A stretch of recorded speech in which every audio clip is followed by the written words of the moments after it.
రాష్ట్రంలో మహిళలకు చిన్నారులకు రక్షణ కరువైందన్నారు ఎమ్మెల్సీ వరదు కళ్యాణి. కూటమి పాలనలో మహిళా భద్రత గాలి కుదిలేశారని, ఏపీలో రెడ్ బుక్ పాలన డైవర్షన్ పాలిటిక్స్ నడుస్తున్నాయని ఆగ్రహం వ్యక్తం చేశారు. వరుసగా ఆడబిడ్డలపై అత్యాచారాలు, అఘాయిత్యాలు పెరిగిపోతున్నా కూటమి సర్కార్లో చలనం లేదన్నారు. మహిళలకు భద్రత కల్పించడంలో, గంజాయి నిర్మూలనలో, డ్రగ్స్ నిర్మూలనలో కూటమి సర్కార్ ఫెయిల్ అయిందన్నారు. అడుగడుగునా కూడా పోలీస్ వ్యవస్థని కక్షపూరిత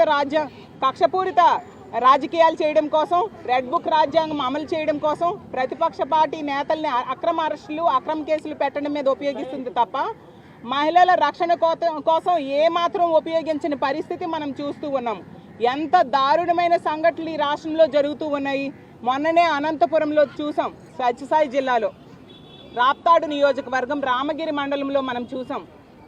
6 నెలలు వరుసగా ఒక 14 సంవత్సరాల బాలికని టీడీపీ కార్యకర్తలే దారుణంగా అత్యాచారం 6 నెలలు చేసిన ఈ ప్రభుత్వం ఏం చేస్తుంది, ఉందా లేదా అర్థం కావట్లేదు. ఈ రాష్ట్రంలో సందుకొక గాంధారి పుత్రుడు, అలాగే సందుకొక గంజాయి పుత్రుడు, వీధికొక సైకో, వీధికొక మందుబాబు కనిపిస్తూ ఉండే పరిస్థితి నెలకొని ఉంది. దీనికి కారణం ఏంటి?